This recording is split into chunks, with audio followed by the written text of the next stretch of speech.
This year we created a new class. It's an overview of Henry David Thoreau. 15 teachers have been teaching this course, so each of the groups does something a little bit different. And so not all the kids are going to get the same thing out of the course. Teachers from the reading and English and science department have all sort of been working together to make the Thoreau course focus on different components of his life. The idea was to have a classroom component and then to also have a community-wide activity component where the kids could engage in different activities that they would select and have a one-day all-campus event and then come back together, have time to reflect, and have each student be able to talk to other students who did other things and hopefully generate some interest for further research.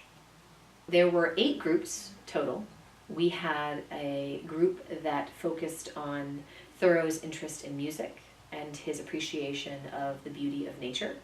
And that group was involved in actually working with a drum instructor, doing a drum circle where they were listening to nature sounds outside and then trying to mimic them in some way or incorporate them into a original composition.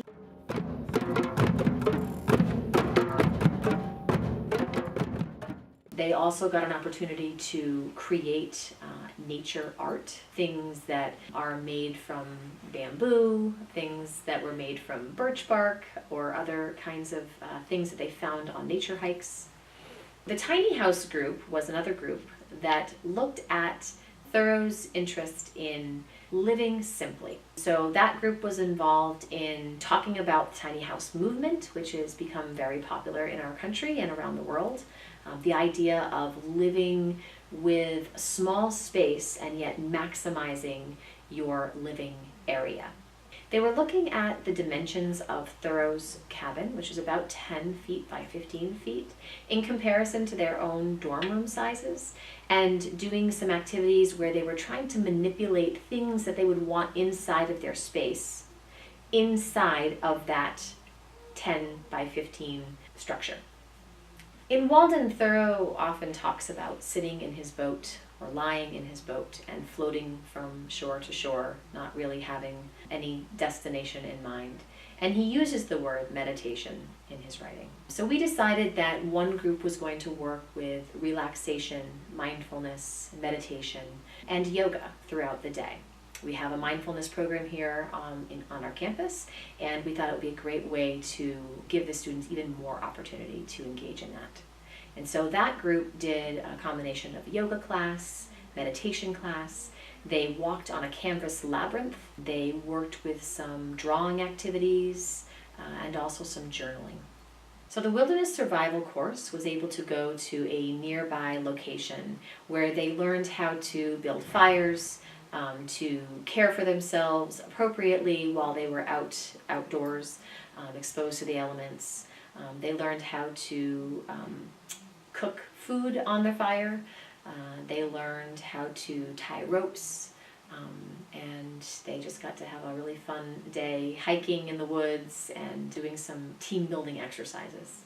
The science group focused on solar power, on invention, on the pencil, and on the telegraph.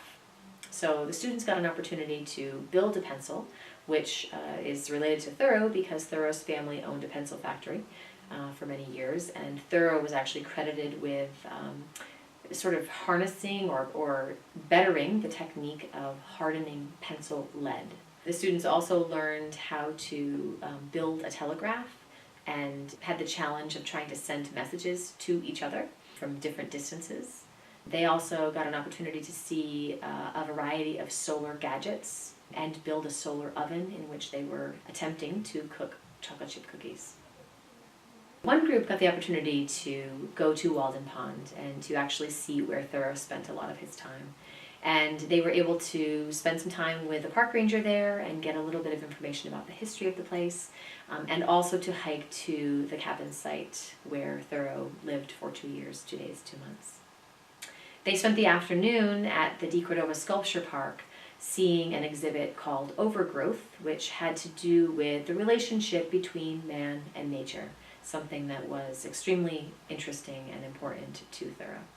I hoped that people who thought that they knew Thoreau, people who really weren't sure what they thought about him, that they each were able to engage with some new information about Henry David Thoreau and his life and his teachings, and incorporate new ways of thinking about things.